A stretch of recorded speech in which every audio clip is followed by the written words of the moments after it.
Les éléphants avaient aiguisé leur défense. On va revenir ensemble sur le scénario de ce match. Tout avait bien commencé, Souleymane, pour le Sénégal. 4e minute de jeu, ouverture du score avec un centre de Sadio Mané incroyable. L'enchaînement de Diallo aussi est tout aussi incroyable, c'est parfait. Tout est carton rouge que méritait Sadio Mané. Eh oui, on va le revoir ensemble. 9e minute, la grosse semelle justement de Sadio Mané sur Sangaré. Carton jaune, pas de VAR là-dessus. On n'a pas pris le risque de vouloir mettre un tacle ou quoi que ce soit pour pas justement avoir un carton rouge. Mais ça, je pense, paradoxalement, ça nous a réveillé, Vanessa, je pense, parce qu'il y avait une forme peut-être d'injustice au niveau de la Côte d'Ivoire. Donc, après ça, effectivement, Soula a raison. Je pense que le Sénégal a baissé le pied en ayant peur de prendre un carton rouge. Mais nous, ça nous a réveillés. On a été beaucoup mieux après. Et justement, vu l'entame catastrophique qu'on a eu, je pense que la Côte d'Ivoire mérite vraiment qu'on parle de leur caractère et qu'on mette l'accent dessus parce que c'était pas facile. C'est pas un hasard si Seri a été élu homme du match et si la clé est venue aussi de Kessié. C'est parce qu'on en parlait dans l'avant-match, cette bataille du milieu de terrain a vraiment eu lieu. Ouais, on a vu du côté sénégalais l'absence de Pape Gueye, qui a pesé parce qu'il permettait à Pape Matar Sarr et Lamine Camara de se projeter. Mais malgré tout, j'ai trouvé le Sénégal très cohérent. Oui, bien évidemment, en étant mené au score, ils étaient obligés de se livrer un peu plus. Voilà, le Sénégal avait l'opportunité de faire le break pour pouvoir plier le match définitivement. Ils ne l'ont pas fait, mais c'était logique de voir une équipe ivoirienne se projeter, prendre plus de risques. Et le Sénégal était dans une autre posture, vu l'ouverture du score très rapide. Et oui, parce que du coup, c'est la Côte d'Ivoire qui a pris le jeu à son compte avec envie, intéressant à la construction, avec une nouvelle fois un Fofana partout, au four et au moulin. On le retrouve justement au micro de Guillaume Truet. Seko, félicitations pour cette victoire. Qu'est-ce qui a changé entre le moment où vous êtes dans cette débâcle face à la Guinée équatoriale et aujourd'hui vaincre le champion d'Afrique en titre? Vous savez, comme j'ai expliqué à vos confrères, ça a été une épreuve très difficile après ce match parce que tout le monde pensait que c'était fini, mais on savait que il y avait d'autres résultats qui pouvaient être possibles. Voilà, on a espéré jusqu'au bout, on a eu la foi. Et comme je disais, Dieu parfois il passe par ces épreuves-là pour nous renforcer. Et aujourd'hui, on a su battre le champion d'Afrique et on est très heureux. Les gens ils vont pouvoir profiter. On a fait énormément de souffrir de personnes. Vous savez, c'est énormément de pression de faire une CAN chez soi. Et aujourd'hui, c'est un match référence parce qu'on a joué avec des vrais principes, une vraie philosophie. Et je tiens à remercier toutes les personnes qui nous ont soutenus jusqu'à la fin, le coach Gassé et son staff, parce que c'est aussi grâce à eux qu'on en est là. Et aujourd'hui on est très heureux, on a vécu énormément d'émotions et on espère continuer et avoir la force pour continuer. Avant ce match, entre les deux rencontres, est-ce qu'il y a eu des mots, des cadres, peut-être même de vous, à l'intérieur du groupe? Qu'est-ce qu'il y a eu avant ce match contre le Sénégal? Vous savez, il y a eu énormément de choses. Avant la qualif, on a perdu énormément d'énergie, on a discuté, on a pensé, on a pleuré, on a prié, on s'est fait insulter. Et ça a été des moments difficiles, mais dès qu'il y a eu la qualif, on a réussi à switcher. Et les jours d'après, ça allait un peu mieux. On a retrouvé de la confiance, le sourire. Et aujourd'hui, on a su faire un grand match face à une belle équipe.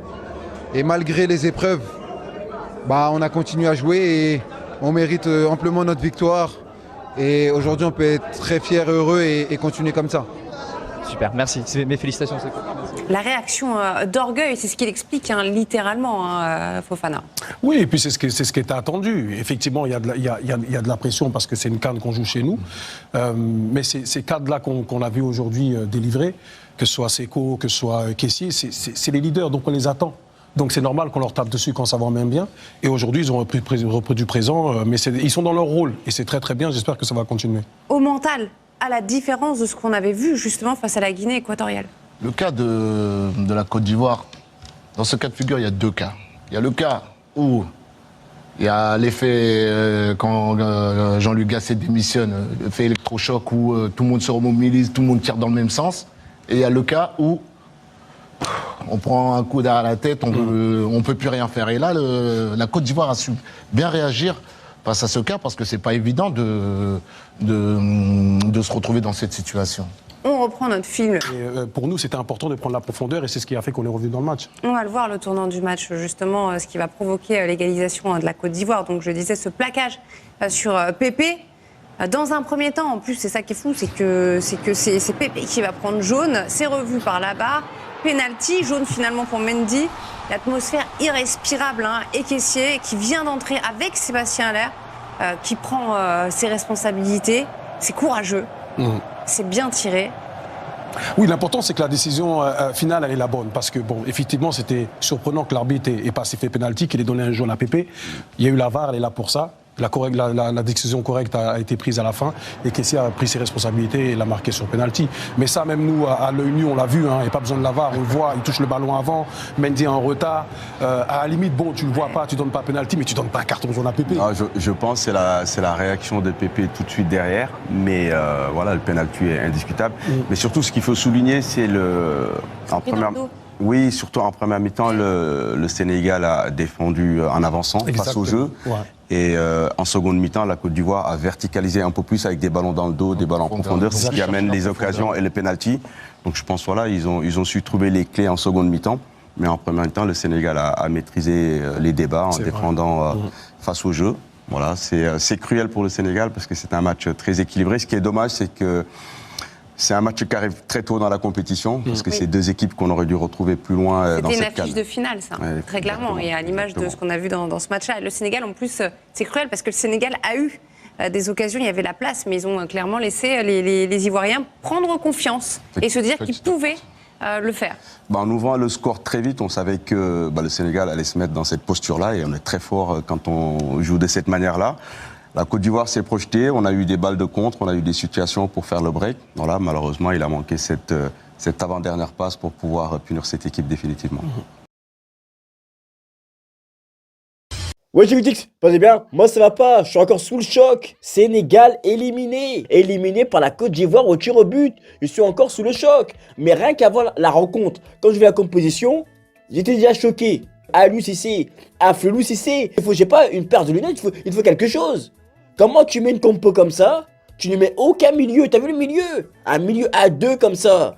Et tu penses qu'on va gagner? Impossible, on s'est fait bouffer au milieu. On a perdu la bataille du milieu. Non mais je comprends pas. Pourquoi tu mets pas la même compo que contre le Cameroun? Contre la Gambie, tu nous mets encore une composition avec deux milieux. On a du mal. Dans la créativité, dans l'impact, on a du mal. Et tu continues. Je ne sais pas si c'est le soleil qui t'a beaucoup tapé au crâne. Et des fois, tu peux voir des mirages. Tu peux voir des choses que tu n'as pas vues. Parce que contre la Gambie, le milieu, on avait du mal. Tout le monde l'a vu, sauf toi. Je ne sais pas ce que tu regardes. Est-ce que tu regardais le match? Est-ce que tu regardais les femmes dans les tribunes? Qu'est-ce que tu regardais? Je ne sais pas, tu recommences. Tu mets cette même composition. Heureusement, on marque vite dans le match. Grâce à Sadio Mané sur le côté gauche, il fait une feinte. Il feinte tout le monde. Il a feinté les défenseurs, il a feinté les caméramans, il a feinté tout le monde. Il centre, après contrôle de la poitrine et frappe de Abou Diallo. J'avoue, il finit très bien. Belle finition, le but il est beau. Vous la vérité, le but il est très beau. On marque très vite à la 4e minute parce qu'on est rentré très vite dans le match. Pas qu'il a donné des consignes qu'il fallait ensuite qu'on défende. Non, il fallait tuer le match. Et au lieu de tuer le match, vous avez tué votre match. Vous avez tué votre compétition. Parce que là, non, on est parti en défense et on est parti assurer le 1-0. Comme si on était une petite équipe. Alors qu'on était comme le Sénégal, les favoris. Fallait continuer à attaquer. Mettre au moins un 3e but, un 4e but. Mais non, on a commencé à reculer. C'est pas normal. Et là, ça a donné la confiance aux éléphants. Parce que quand ils ont eu le premier but, ils ont commencé à douter. Ils ont eu peur. Ils se sont dit, ah non, attention, c'est peut-être une deuxième humiliation. Voilà ce qu'ils se sont dit. Et tout le monde, c'est comme ça. Ensuite, ils ont pris confiance, ils ont commencé à se projeter, ils ont commencé à jouer. Et c'est là que le problème a commencé. Bah oui, Jean-Michel Seri, il fallait mettre de l'expérience en face de lui. Parce qu'il est jeune, il n'était pas habitué. Il était là face à deux jeunes, et il a fait un détournement de mineur, il savait très bien. Il a poussé, il y avait des percées, encore en première mi-temps. Mais c'est vers la fin de la première mi-temps qu'ils ont commencé à pousser. Mais encore, ça va, on est rentré dans le vestiaire, ça allait. Ensuite, en deuxième mi-temps, ils nous ont totalement dominés. Ah non, si on s'est pas pris 3 ou 4 buts, c'est grâce à Mendy. Mendy sur le terrain, c'était même pas un gardien. Là, Mendy était carrément un ange gardien. Mais il a sauvé combien de fois l'équipe? Non, Mendy, il a arrêté tout. Mais il a pas réussi à s'arrêter lui-même. C'est ça en fait, face à Pépé. Il a pas réussi à s'arrêter. Et là, il a commis la faute. Et là, dès qu'il y a eu le 1-1, là, je me suis dit, ah non. Et les Ivoiriens, au mental, ils vont réussir. Parce qu'ils avaient plus d'envie. Ils le voulaient plus. T'es là, il n'y avait pas de combativité, il n'y avait pas de source d'orgueil, il n'y avait pas de rage. Non, ils en voulaient plus. Mais c'est pas l'UCC avec quel style de jeu t'es venu. Je sais pas, les premiers matchs, il y avait du jeu, il y avait de la percussion, genre de transition. Là, je sais pas quel style de jeu t'es venu. Non, en plus, il est dans l'interview, mon style de jeu, il est espagnol. Ton style de jeu, il est italien. C'est tout. Si tu voulais jouer le Catenaccio, fallait à partir du premier but, fallait faire sortir Sarr, fallait faire sortir Diallo, et fallait mettre que les défenseurs. Et mettre Mané en pointe. Si tu voulais jouer que la défense, fallait faire ça. Non, mais je sais pas, mon style de jeu est pragmatique. Non, non, non. Ton style de jeu est tragique. Parce que là, c'est une tragédie. On termine premier de notre groupe, et on est éliminé en 8ème. Non, mais c'est une blague. Même là, j'arrive même pas encore à le croire. Sérieusement. On est là, on voulait le doubler, et on se fait doubler. En plus, au tir au but. Ça aurait même pas dû aller au tir au but. Ça aurait dû mettre au moins 3-0 en mi-temps. On avait les joueurs pour. Non, mais... Dites-moi les commentaires ce que vous en pensez. Parce que c'est... Pour moi, l'UCC, je sais pas. L'UCC, je sais pas, j'ai l'impression... Il est trop frileux. Pourtant, t'es en Afrique, hein. C'est là, il y a la chaleur et tout, mais il est trop frileux, trop prudent. Il a trop eu peur. Arrête d'avoir peur. Attaque. Fallait jouer. Je sais pas, c'est comme si on avait refusé le jeu. Je comprends pas. Je comprends pas. Donc, dites-moi les commentaires ce que vous en pensez. De la tactique de l'UCC, d'ALUCC. Est-ce que c'est de sa faute ou pas? Dites-moi sur les commentaires. Et on se capte plus tard.